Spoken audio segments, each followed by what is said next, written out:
Alba has been teaching English and Chicano studies for 39 years at San Diego City College and conducts professional leadership training in various educational institutions throughout San Diego County. Now, for a brief history of the Speaking Story Initiative is Ana S. Valladares.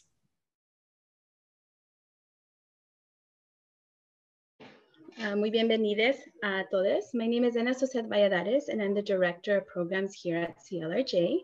I'm going to give you a little bit of a brief intro to CLRJ and then to our wonderful Speaking Story program. So California Latinas for Reproductive Justice, or CLRJ for short, is a statewide advocacy organization established in 2005. We focus on issues impacting Latinas, Latinx, and our racial ethnic communities.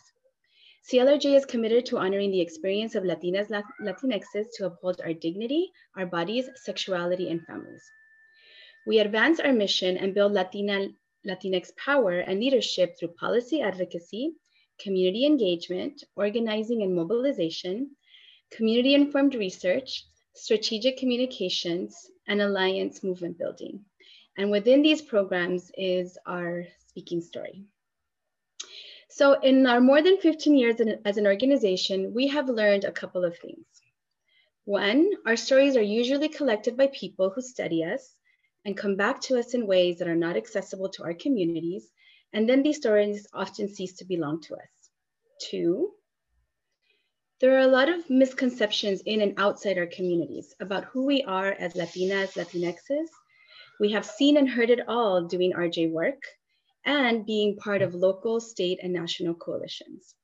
And three, in a state where over a third of all women identify as Latinas, CLRJ is the only Latina started and led reproductive justice organization. With such a large population, our experience and stories continue to be erased, are absent, or included as afterthoughts. And so we were like, you know what? We're gonna create our own Speaking Story initiative. And that's how it was born out of these observations. It is a story collection project, a living archive that houses our efforts to witness and to listen, to acknowledge and to document a wide variety of Latinas and Latinx stories. We understand that there is nothing more powerful than seeing ourselves in the RJ stories we tell and hear. And because reproductive justice is an intersectional framework that encompasses who we are as whole people, you will find that this living archive on our website has over 70 stories. Stories about immigration, birth, abortion, parenthood, sexual assault, gender identity and sexuality, economic justice, miscarriage, environmental justice, racial ethnic identity, infertility, bodily autonomy, and so much more. But this archive is not meant to be static or confined to just being online. Through Speaking Story, we have created a space for RJ storytelling where we can share our stories in our own words, on our own terms, and find ways, such as this beautiful event tonight, Healing Our Hearts, to bring back these stories to our communities and create collective healing and understand that we are not alone in our experiences. This work is so critical because it is not often that we hear stories about ourselves, stories of courage, struggle, and resiliency told by us. Just like many other social justice movements throughout US history that have drawn on various forms of storytelling to build community and political power, we also seek to use our stories to create a cultural shift in the public narrative surrounding our communities in a way that continues to honor our reproductive health experiences and expand the connections between our stories and other social justice issues, and create more empathy around these issues and solidarity.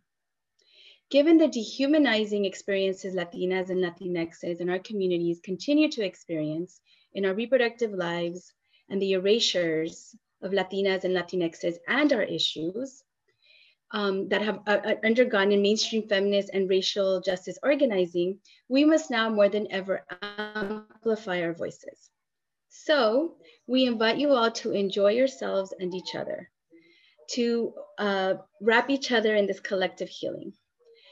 This space was lovingly put together by a number of people, in particular young people, and we so appreciate all their work. So thank you all again for joining us tonight, and we hope to make more memories through this collective healing. Our first storyteller today is going to be Celia Herrera Rodriguez. Chicana Odami is a painter, performance and installation artist, and cultural activist whose work reflects a full generation of dialogue with Chicano, Native American, pre-Columbian, and Mexican thought. She is the co-director of Las Maestras Center for Chicana, Chicanx, Indigenous Thought, Art and Social Practice at UC Santa Barbara.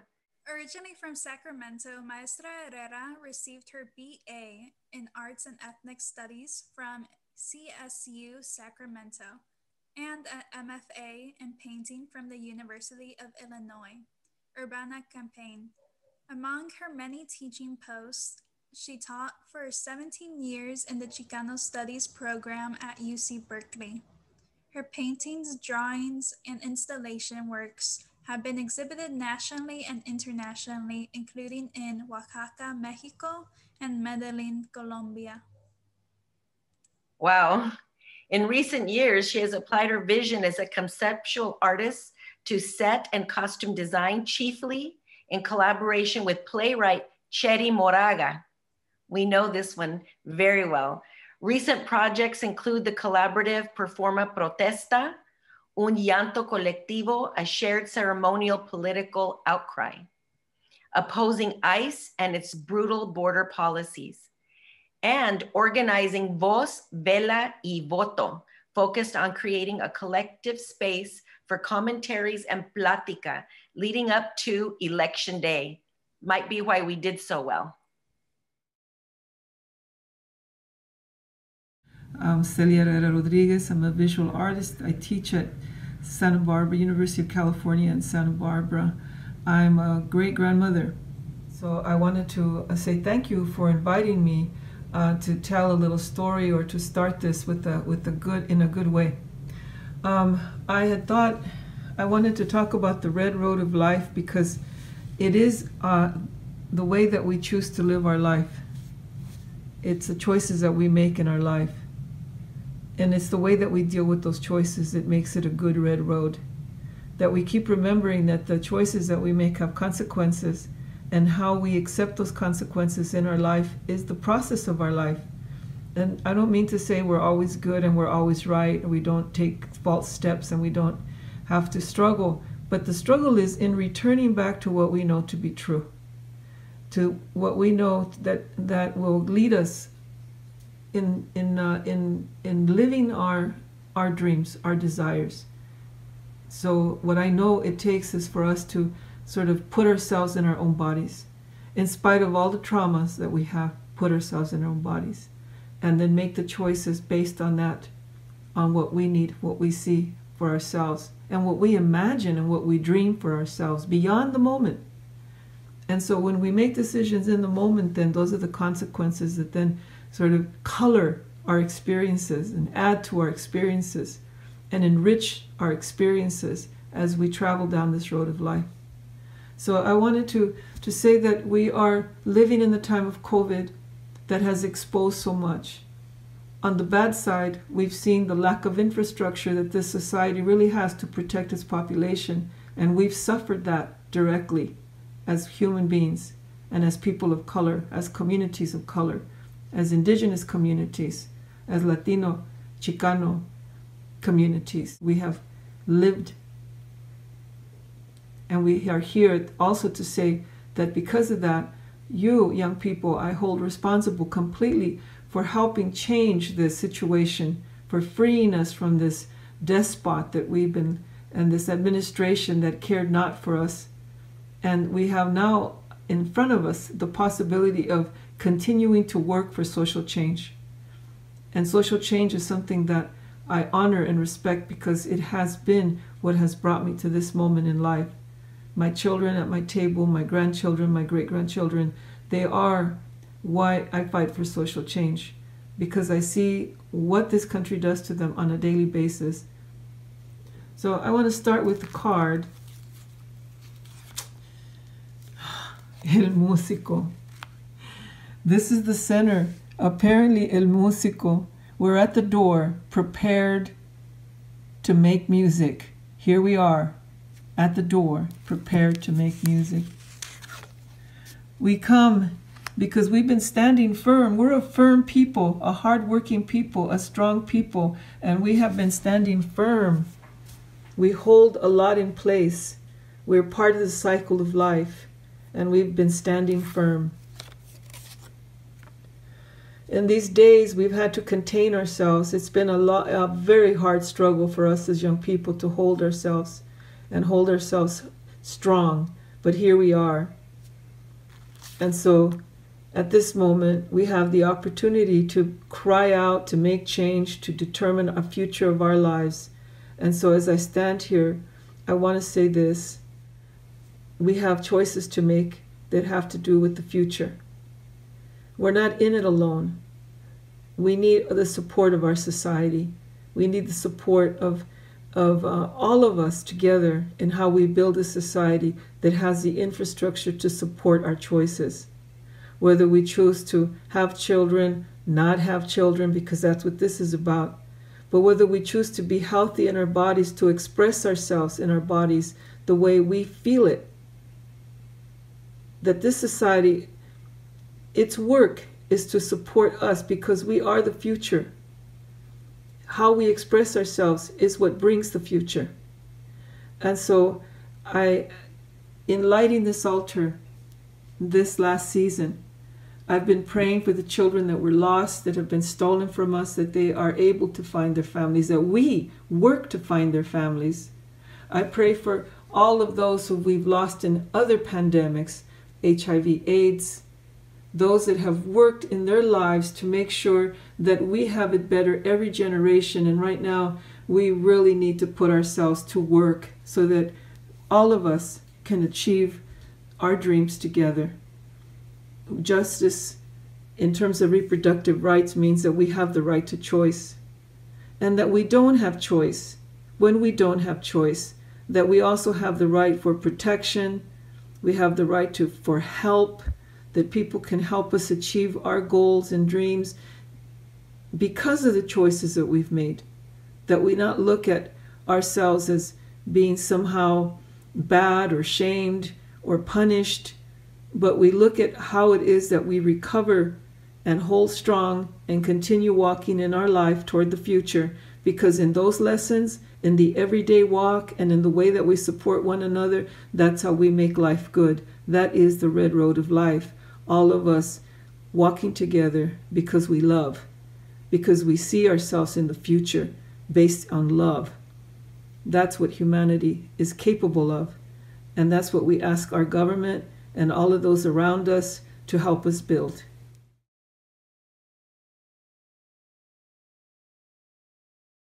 Wow. Thank you to Celia Herrera Rodriguez, who was one of my teachers.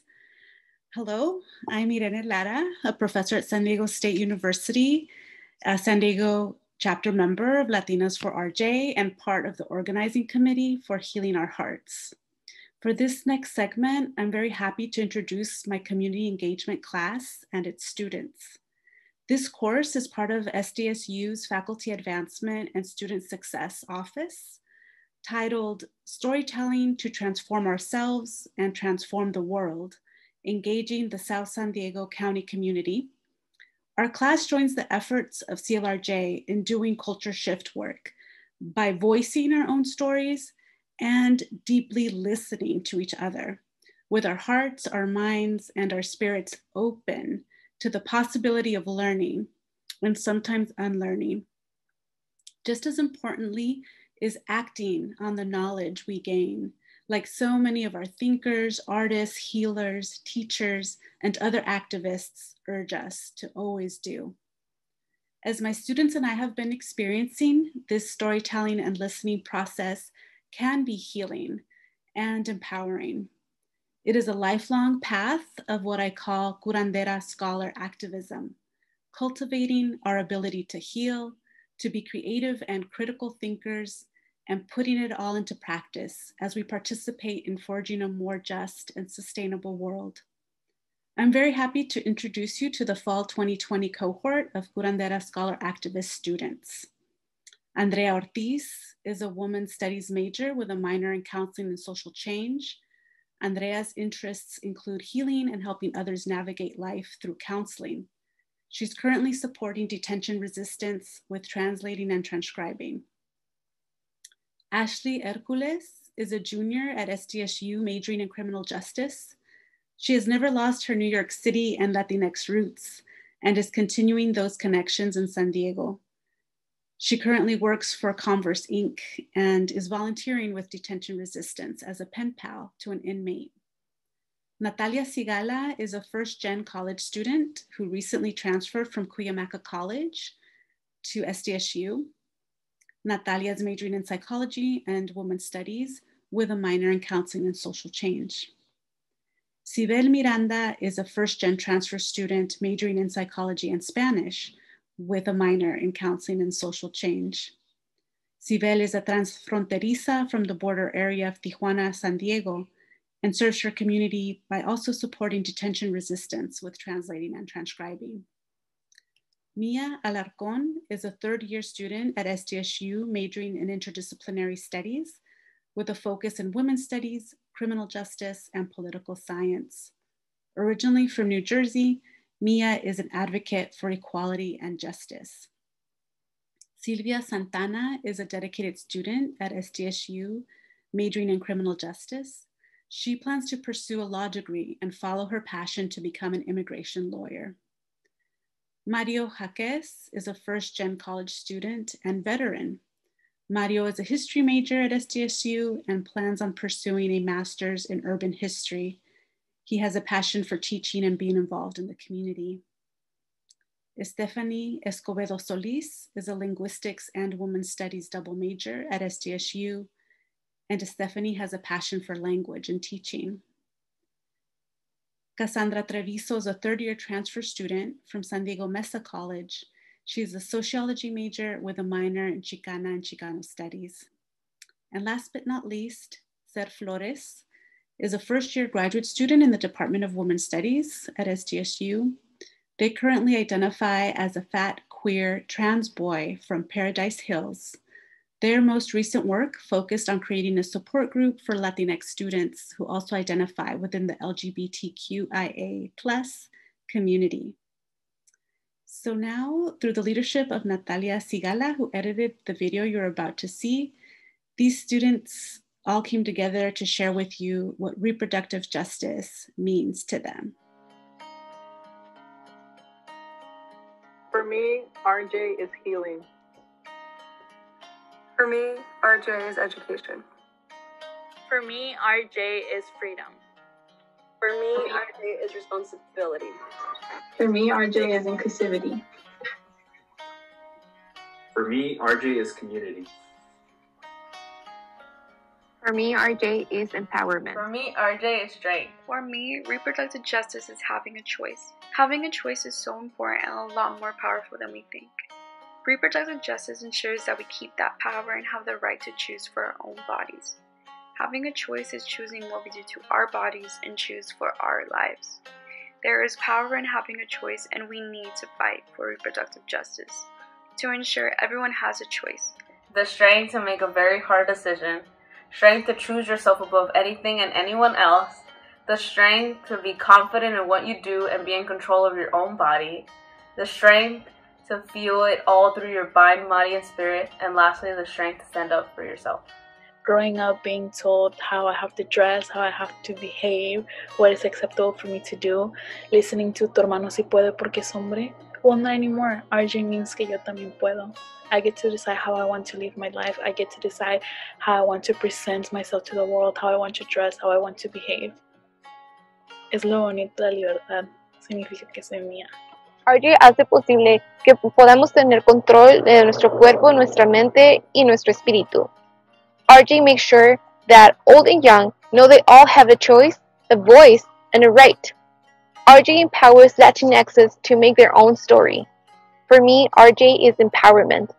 Embracing what we want, what we feel, what we dream of, and most importantly, who we really are. It's having proper education about my body, education about the resources that I have access to, what they encompass, and how to obtain them, education about the laws pertaining to my body and my rights, education about the historical oppression that women have faced concerning their bodies, education to empower me to make choices for my body and to empower the women around me to fight for their rights as well. It includes the right not to have children, to have them in a safe and healthy environment and to preserve personal bodily autonomy.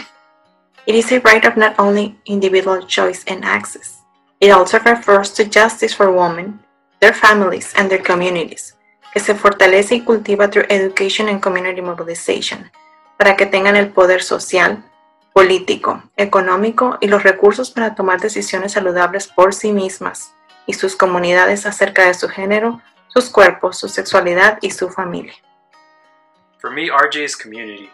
The sense of community makes the fight for RJ personal and relatable.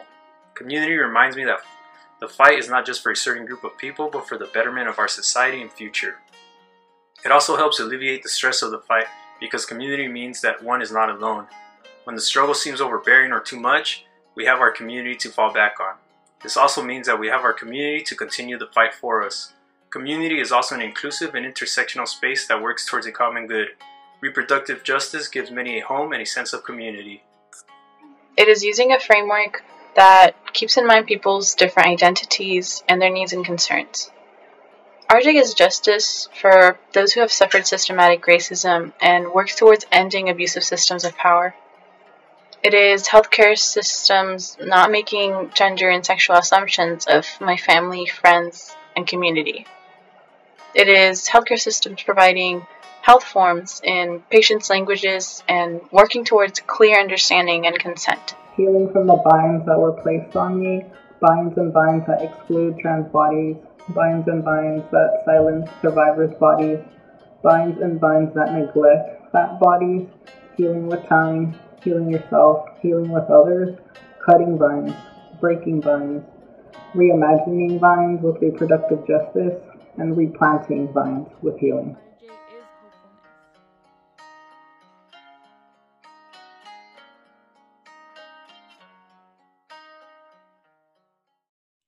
Up next is Briseida Salazar from Pueblo Sin Fronteras. Briseida is a 23-year-old from Michoacán, Mexico, and has been living in the U.S. since the age of 2. She was recently held at the Otay Mesa Detention Center during the pandemic and was released on a $5,000 bail. Thanks to the help of Pueblo Sin Fronteras, she is now able to help people that are in the situation that she was once in. She is here to share her experience with detention resistance. So my story starts a little bit I'm not sure if you guys are in this type of area or how you grew up, but I grew up in a pretty rough neighborhood here in San Diego. And my mom came here to the United States when I was about 2 years old. So I've been here my whole life. She came here with 3 kids and she was undocumented. So it was pretty hard being out here at first. She ran from my dad, who was abusive, and he was psycho, like anything you can think of, my dad did it. So growing up, I didn't see my mom very much. She had 2 jobs to maintain a roof over our head. We moved a lot, and it always felt like wherever we moved was worse than my old neighborhood. So it was hard growing up in the ghetto, and being Latina, it's already hard enough. But having that experience of growing up in the ghetto made me a very different person. I was 16 when I started smoking weed, and eventually it became meth, and my addiction was hard to maintain. So I spent a lot of nights stealing cars and selling them to chop shops. Eventually my bad decisions made consequences, and they had a warrant issued out for my arrest. And they actually issued it around the same time that I found out I was pregnant. So it was like perfect timing because, right, who wants to be pregnant in jail? But it actually didn't work out that way. I I didn't know about my warrant, so I never checked into get it fixed or anything like that. I actually ended up having the warrant out for my arrest for about 3 years. I ended up getting arrested outside of East Mesa facility, which was where at the time the father of my son was incarcerated. I was having a hard time, like, as already being a mom and a single mother, but I was undocumented. So before I was incarcerated, I was on drugs, and being incarcerated on drugs meant that, you know, I was having a hard time in county. And eventually I ended up taking a deal, and I had 2 years of probation with time served, which meant that I got out pretty much within a month that I was there. Just to come out, county was really fulfilling for me. I mean, I had to, you know, like, I was free. I wanted to hug my son. I had to be out. I wanted to be out. There was no way that I could stay in county having a young son, and being clean in county meant that I could start all over again. But it wasn't what I thought it would be. I ended up being arrested by ICE outside of county and transferred to a prison here in Otay Mesa, which was about 2 miles away from where I was locked up at. And I ended up being there for about a month and a half as well.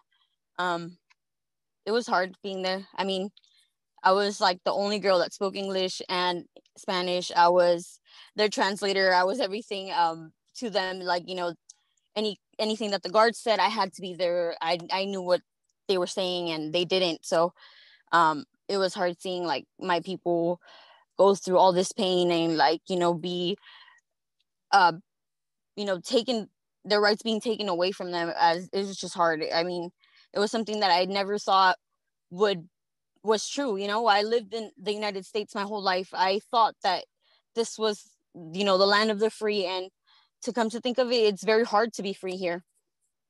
So in one of the events that happened while I was in Otay Mesa, we were in the middle of the pandemic already, and we had no mask. The guards were coming in and out, and we still had no mask. And there was people getting sick, girls getting taken out of my unit, you know, and eventually they did come with masks, but they gave us a contract that stated that Core Civic, which is the company that runs the prison I was in, was not going to be held responsible for anything that happened to the inmates while they were detained there, which meant if you had COVID-19, they gave you a mask, so therefore it's not their fault anymore. And I thought that was very unfair, because there's a lot of women in there that have medical problems already, and they cannot get sick by this virus, and they were doing nothing, absolutely nothing, to make that situation any better. That day we actually ended up making a lot of noise, and, you know, just we weren't cooperating with them. We weren't going to sign any contracts. And eventually it came to the emergency response team coming out into our unit, which they're usually pepper spray and, you know, big dudes just scaring everybody. So it was pretty scary for me. I had never been in something like that, you know, and it was like, this is where I'm supposed to be, I guess, calling home for at the moment, and I didn't feel safe there. So that night, they ended up tearing up the contracts, and they gave us masks. So it was pretty fulfilling to know that we could do that. We made that happen for ourselves, that we're not going to let other people take control of our lives, but change what our situation is for the better. Through that event, I was connected with Pueblos Sin Fronteras, and I continued to communicate with them. I was very fortunate to get my case taken over by the Jewish Family Services, and I was granted my bail at $5,000, which was paid in full by the Jewish Family Services. I'm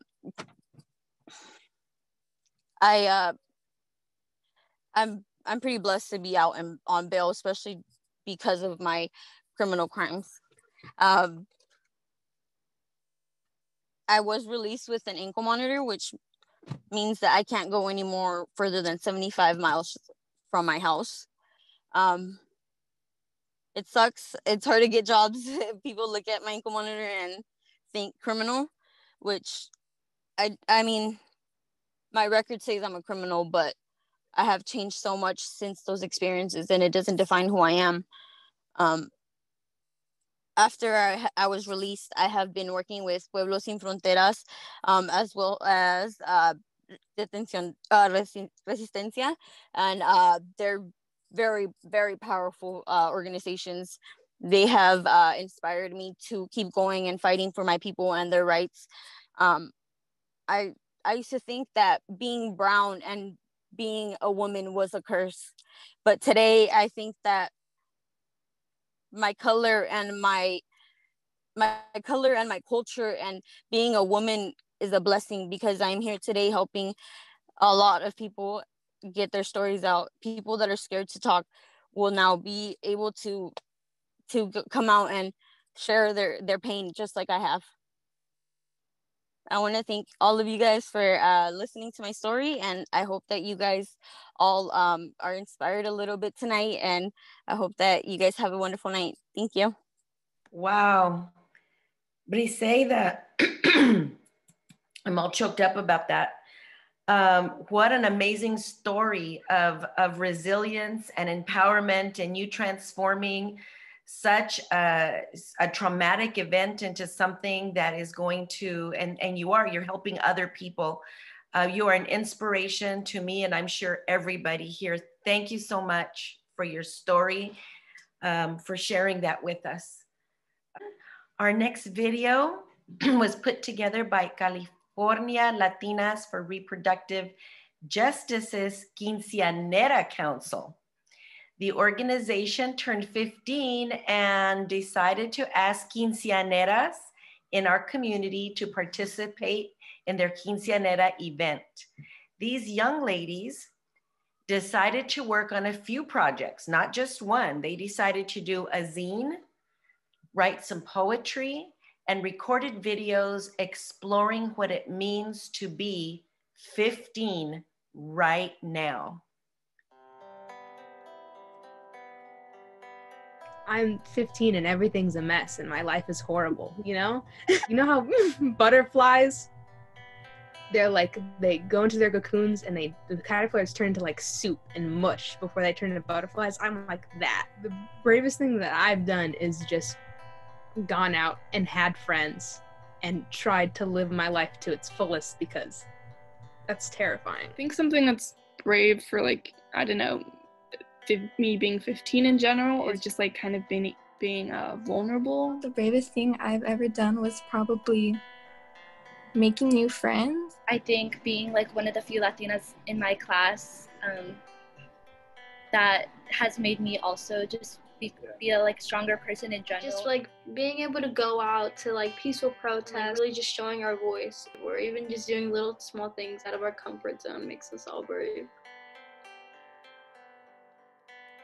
Like, we did not talk about anything besides like abstinence only, take the pledge. It was very evangelical house, like that is it. You can imagine that like warps your views about sexuality. I had to recognize, like, how is my comfort level with those things? Like with my daughter, am I making her comfortable? Am I not perpetuating the terrible embarrassment that I used to have? There's a lot of things about, you know, like sexual health that has to do with things that are just purely emotional, and no one tells you anything. Who tells you that? I feel like I was one of the lucky ones. I've been very aware about sexuality and the fluidity of it and my body, and none of that has ever been like weird or not normal to me. It's always just been like, and what? I kind of feel confident in like my sexuality and in myself because of the messages that I've been taught.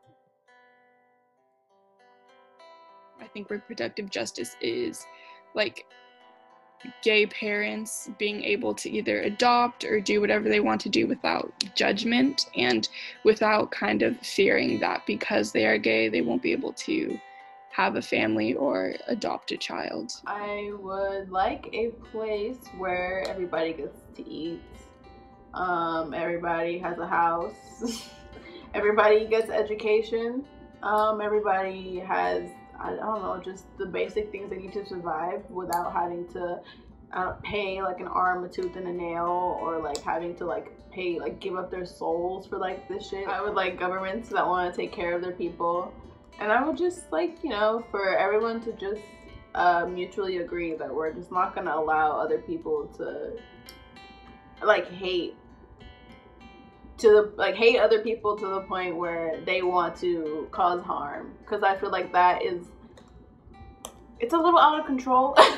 And I feel like it's been allowed for a long time, and I'm just kind of tired. I'm kind of tired, especially in this country. I'm just kind of exhausted. Yeah, I feel like people need to learn to be more compassionate. People are not always understanding of, you know, young people's sexuality, which is ridiculous. Everybody has a body, so obviously these things should be normal by now, but we're still working on them as a society to move forward from that.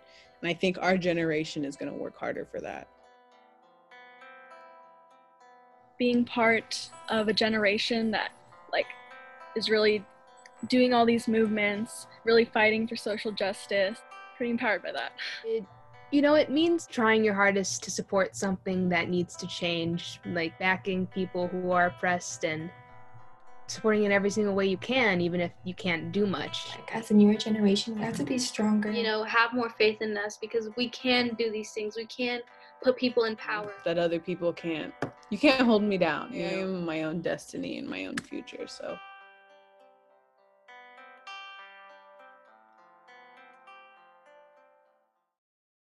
What a great group of young ladies. Wow, so much power in their voices. So here again, we're going to hear from our Profe Lara. Hi, everybody. This is Irene again. Happy to now introduce a video that emerged from a community partnership that our Storytelling to Transform Ourselves and Transform the World class continues to build with Casa Familiar. So if you haven't heard about Casa Familiar, you need to know about them. They were founded in 1973. They're a community-based organization dedicated to serving residents in South San Diego County. Originally established in 1968 under the name Trabajadores de la Raza, Casa has grown to become the leading service and community development organization in the community of San Isidro. Casa reaches a wide range of the community, providing over 40 bilingual programs and services at 6 different sites in the community. Their programs focus on civic engagement, health and social services, arts and culture, and education.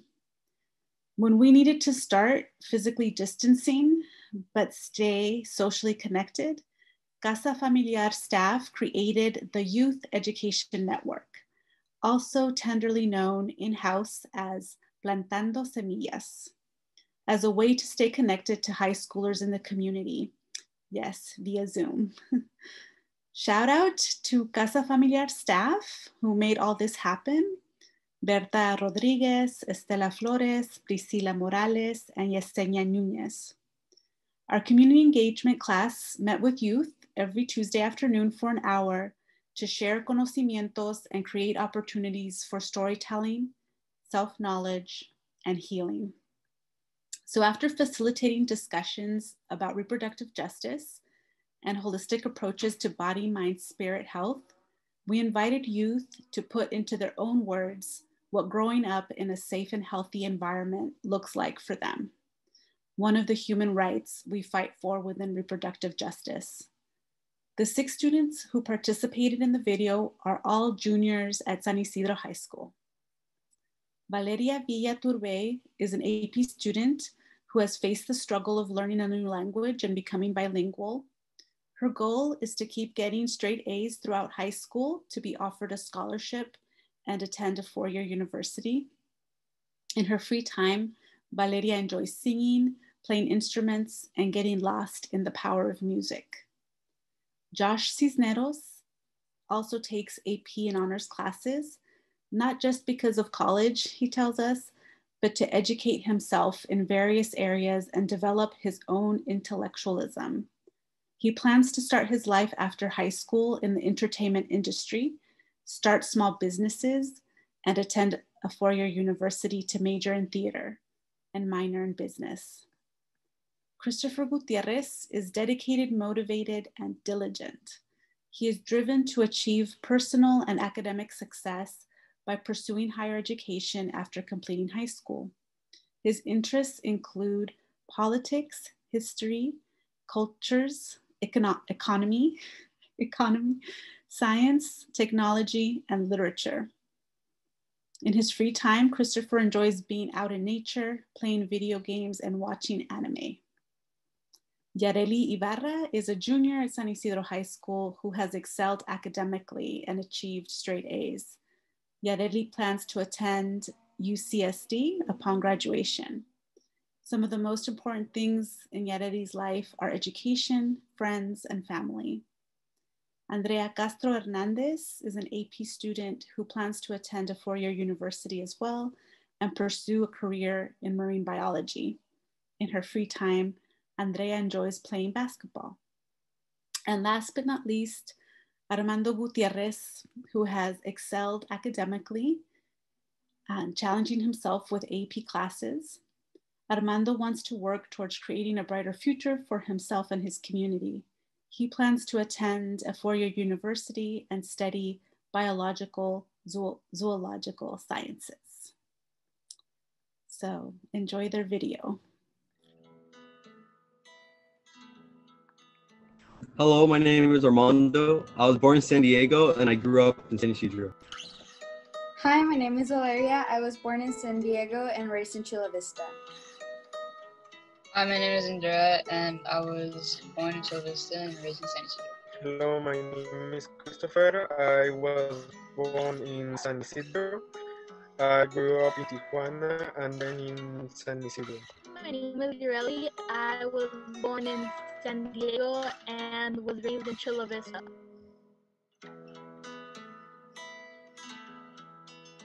A safe and healthy environment to me is being able to trust the police and the authorities to do what's just and to do what's best for our people and to not abuse the power they have on their hands.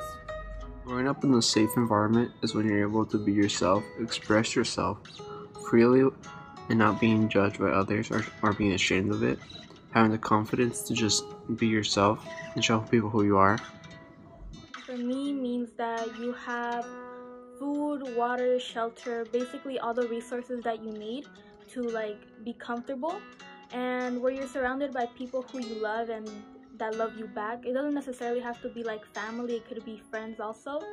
And it's just when you feel comfortable in your own home, in your own space, and with the people that surround you. You're in a household where you can be yourself, you can check up on one another, and you can share your emotions towards one another. Not every day will be good, but knowing that you have someone by your side who supports you and will be there for you makes everything feel much more better, even more when you can feel the love. Growing up in a healthy and safe environment looks like one where I don't have to worry about where I'm going to sleep, or who I'm going to disappoint, who's going to ignore me that day. Growing up in a healthy and safe environment is one where I could express myself and who I want to be and who I am. Growing up in a healthy and safe environment is one where I have someone caring for me, having someone that loves me, having someone that congratulates me. Growing up in a healthy and safe environment is one where I'm loved and I could give my love. For me, growing up in a healthy and safe environment looks like trusting authorities, understanding each other, be open to new ideas, feeling secure,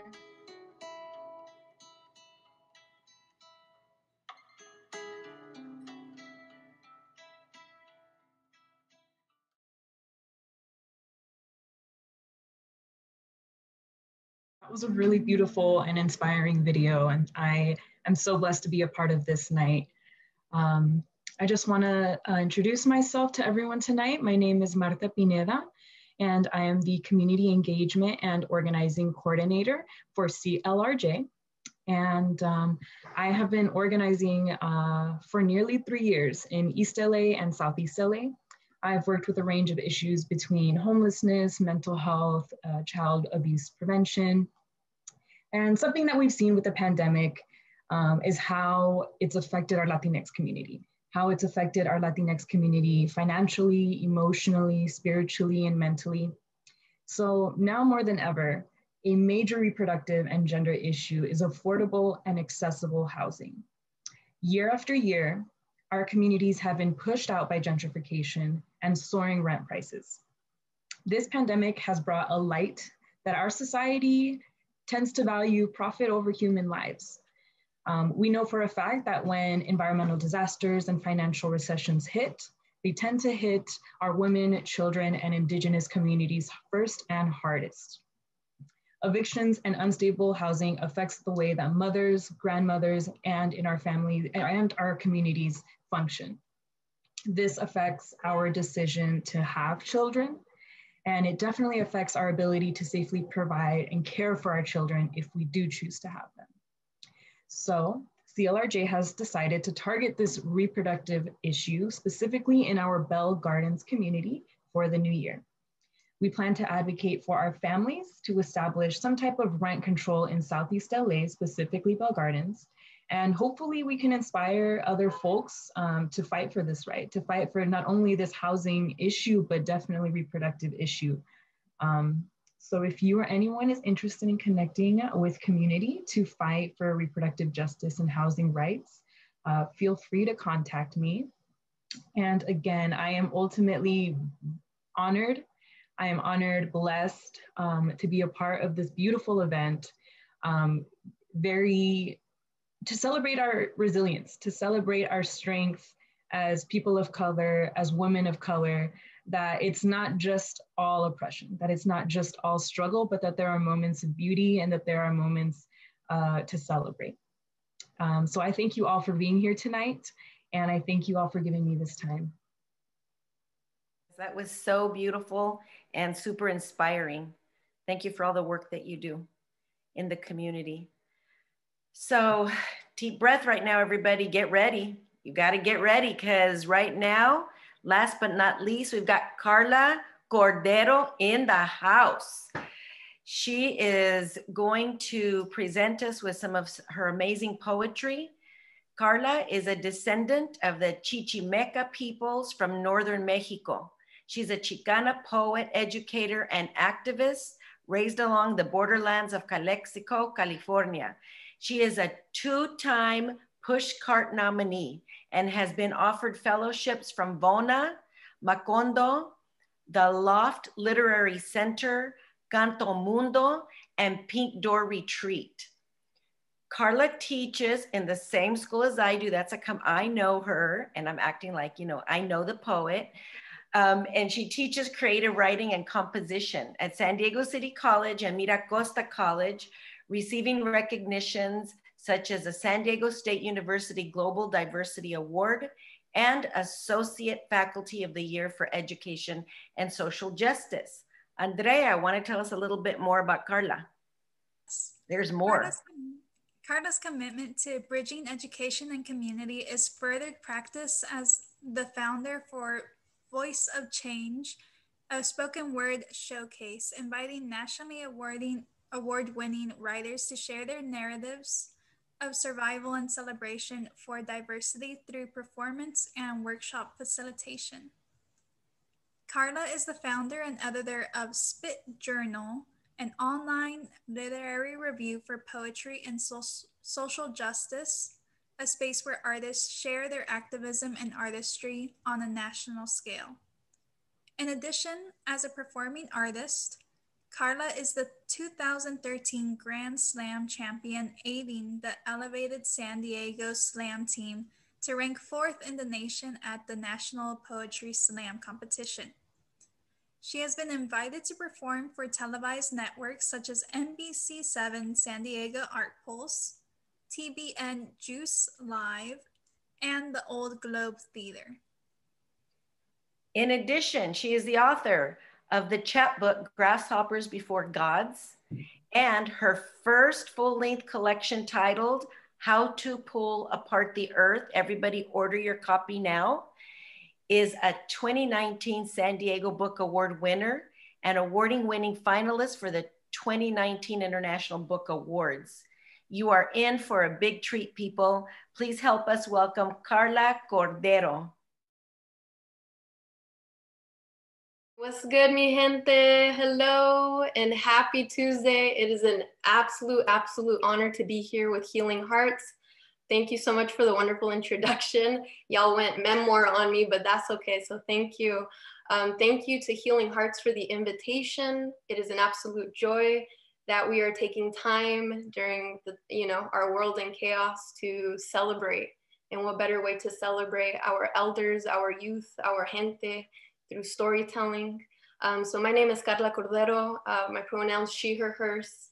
I am a storyteller. I am the daughter of Yolanda Garcia Cordero, the daughter of Alfonso Gerardo Cordero. And I am super excited to be here with the energy and the spirit of my ancestors. And I am going to read 2 poems. So I hope y'all enjoy. If y'all are feeling good, please just throw like a reaction, those Homer Simpson thumbs up, a clap. Throw some love in the chat if you're enjoying your evening tonight. And thank you again for taking your time to celebrate and to listen to all these wonderful, talented voices. So thank you all.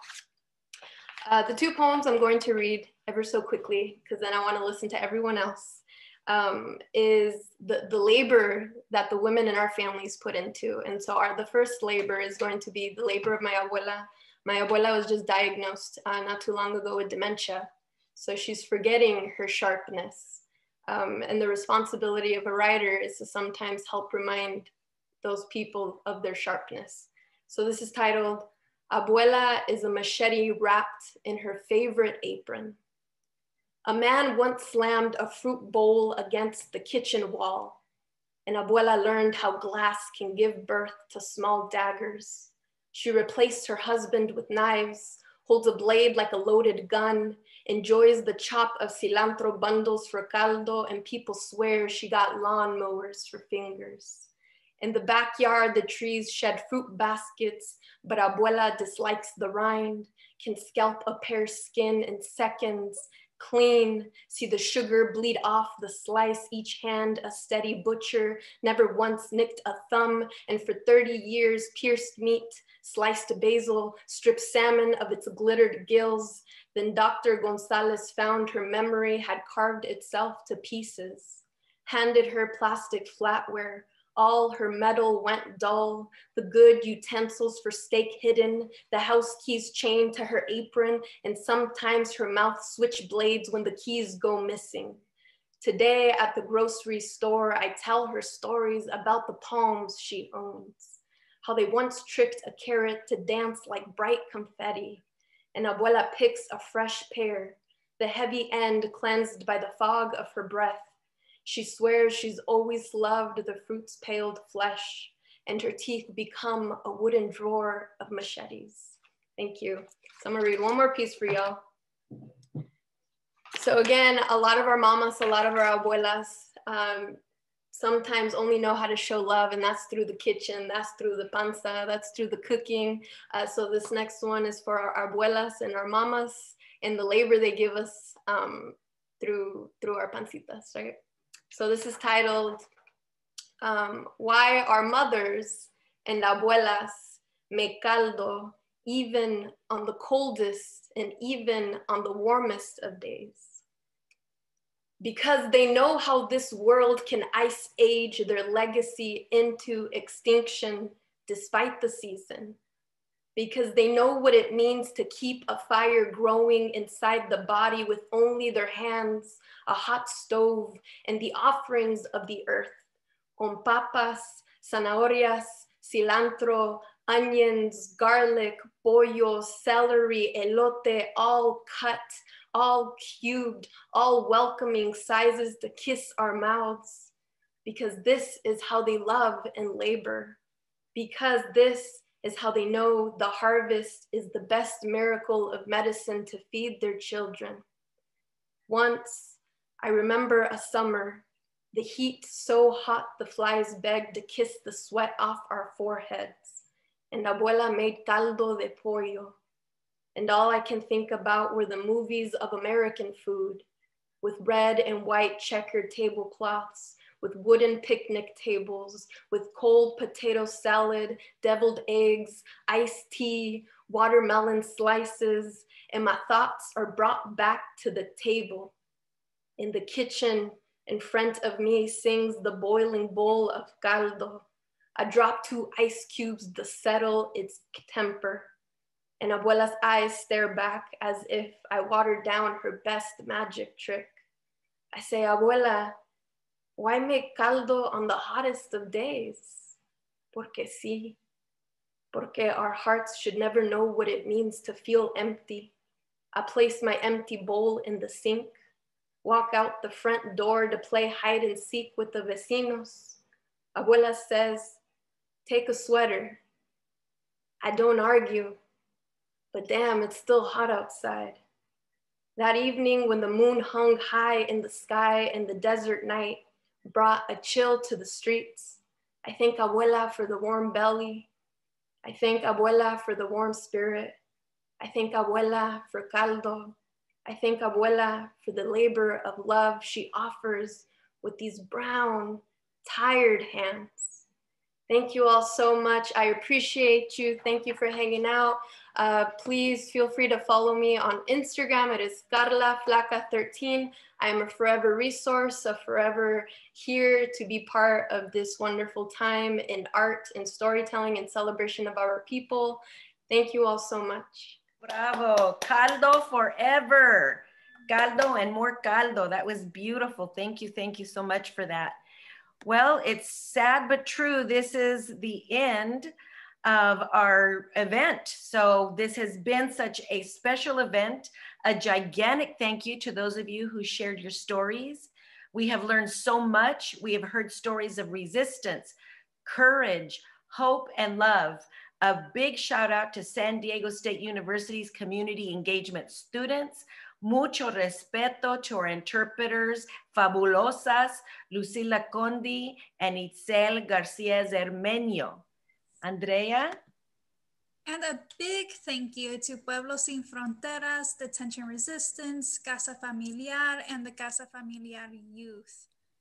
And of course, one final thank you to those who attended this important event. We look forward to seeing you again next year in person. Remember to stay safe and stay healthy. Que viva la comunidad!